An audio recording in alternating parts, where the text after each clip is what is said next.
Muito bom dia, amada, ungida, separada, aquela que agasalha e guarda a palavra de Deus no seu coração, que quando confrontada se arrepende dos seus maus caminhos e se volta para o Senhor, e que reconhece que precisa da graça de Cristo, porque só essa graça que é suficiente para nos manter de pé e e nos fazer nos achegarmos a Deus, apesar de nós. Amiga, que fase, hein? Esse capítulo 12 de Romanos. O apóstolo Paulo veio, nosso best, quebrando tudo de novo. E o áudio que eu mandei pra você, que eu tô mandando pra você, você viu aí o título, né? Eu fiz a minha parte de ficar em paz.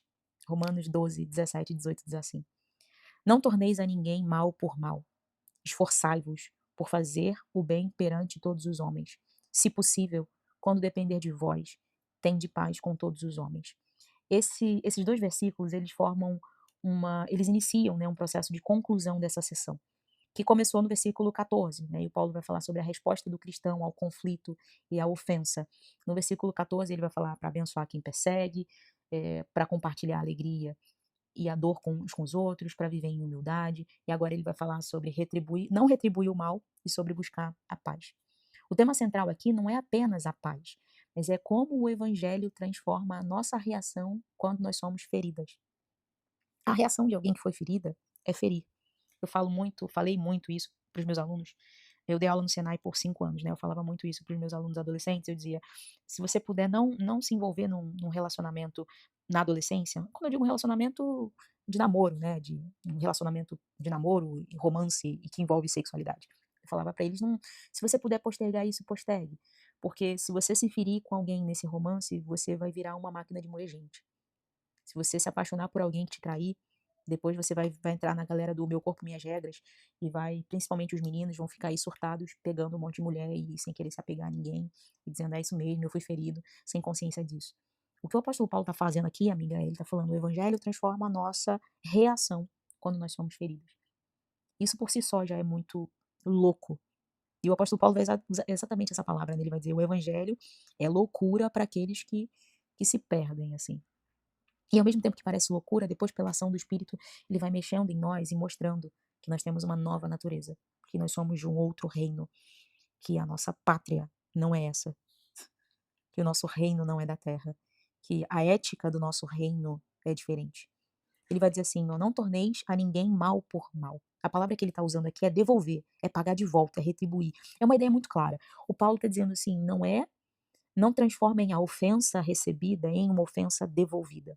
Ele está dizendo, eu fiquei com a cabeça fervendo, assim, ele está dizendo: "O ciclo da violência termina no cristão".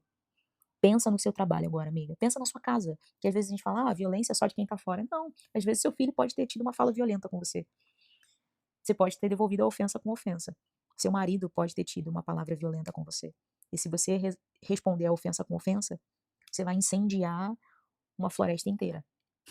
O texto de Provérbios vai dizer que como uma cidade sem muros é o homem que não tem domínio próprio. Vamos adaptar? Como uma cidade sem muros é a mulher que não tem domínio próprio. Se você não tiver domínio próprio, você está desguarnecida. A palavra dura suscita ira, é o que o texto bíblico vai dizer. E o apóstolo Paulo aqui, nosso best, vai dizer isso. O ciclo de violência termina num cristão. Se o ciclo de violência, qualquer que seja, não está terminando em você, a gente precisa repensar. O texto de Provérbios vai dizer que a palavra branda desvia o furor, mas a palavra dura suscita a ira. Eu já perdi as contas de quantas vezes, quando criança, minha mãe repetiu esse versículo para mim. E eu, criança, adolescente, tinha dificuldade de refrear muitas vezes a minha raiva, as minhas palavras. E a minha mãe dizia: a palavra branda desvia o furor. Ou seja, se alguém vem com armas, com violência, e você usa a palavra branda, vamos usar a linguagem do carioca, você vai quebrar essa pessoa. Em contrapartida, a palavra dura suscita a ira. E Paulo está dizendo: acaba com o ciclo da violência. Tem que parar num cristão. Algum cristão tem que dizer: eu vou acabar agora com isso. Depois, o próximo parte do versículo vai dizer: mal por mal. A expressão era muito comum na ética antiga, né? O mundo romano valorizava a honra, como eu já falei.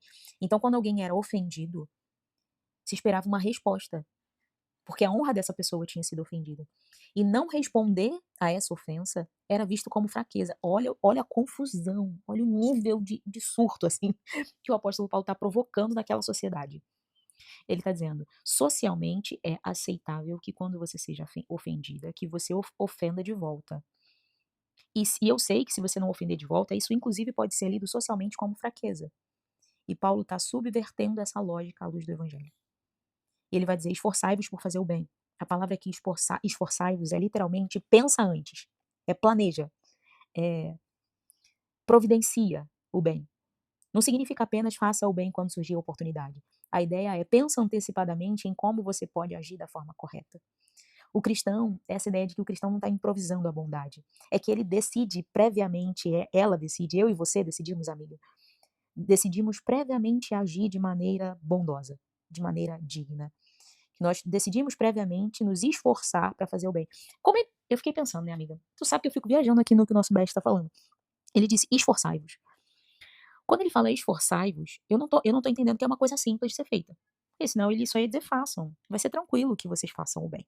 Ele está dizendo esforçai-vos para fazer o bem. Ele está dizendo, vai, Camila, vai ser difícil fazer o bem. Mas se esforça, se dedica, seja diligente, pensa antecipadamente em como você pode fazer o bem. Depois ele vai dizer, perante todos os homens. Paulo ele está ampliando o horizonte, porque aqui o contexto ele está falando dos irmãos da igreja antes, né? De você honrar, de você cuidar, de você se alegrar com quem se alegra, chorar com quem chora. Agora ele está ampliando, ele está dizendo todos os homens. Ou seja, todas as pessoas. Não apenas os irmãos, não apenas os amigos. Todos. Até quem faz oposição. Depois no 18 ele vai dizer, se possível, essa expressão aqui é muito importante. Porque Paulo nosso Best está reconhecendo aqui uma realidade, que é, nem toda a paz depende de uma única pessoa. Existem conflitos que permanecem porque o outro lado não quer paz. E aí ele vai dizer, quando depender de vós, ou seja, aquilo que procede de vocês, Paulo está dizendo, não é que você tem que garantir que todo mundo vai viver em paz, mas ele está dizendo, faça tudo o que estiver ao seu alcance para viver em paz. No contexto judaico, o conceito de shalom, que é a palavra usada para falar sobre paz, é muito mais do que ausência de guerra. É uma palavra que fala sobre integridade, restauração, bem-estar, relacionamentos restaurados, duradouros. Paulo escreve dentro dessa tradição, que é, no que for possível, vive o shalom, vive a paz, tem de paz com todos. Paulo não está dizendo que aceita qualquer abuso, não estabeleça limites, nunca confronte o pecado, ou mantenha relacionamentos a qualquer custo. Observa a qualificação que o nosso Best está fazendo aqui. Ele está dizendo, se possível. Depois ele vai dizer, quando depender de vós. A paz bíblica, ela não depende somente da vontade de um lado. Ela exige, quando possível, uma resposta correspondente do outro. E a lógica do evangelho é muito complexa, né? Eu fico pensando, é muito complexa, minha amiga. O mundo pergunta, como que eu posso vencer essa discussão? O evangelho pergunta, como honrar Cristo nessa situação? Paulo diz, não devolva o mal. Planeja fazer o bem. Busca a paz. A nossa tendência é responder com a mesma moeda, eu sei. Nós somos ofendidas e queremos ofender, nós somos ignoradas e queremos ignorar, nós somos feridas e queremos que o outro sinta a dor também, se possível, 3 vezes mais que a gente. E Paulo vai chamar o cristão a interromper esse ciclo. Eu quero que você guarde essa frase, minha amiga, que é: o ciclo da violência termina no cristão.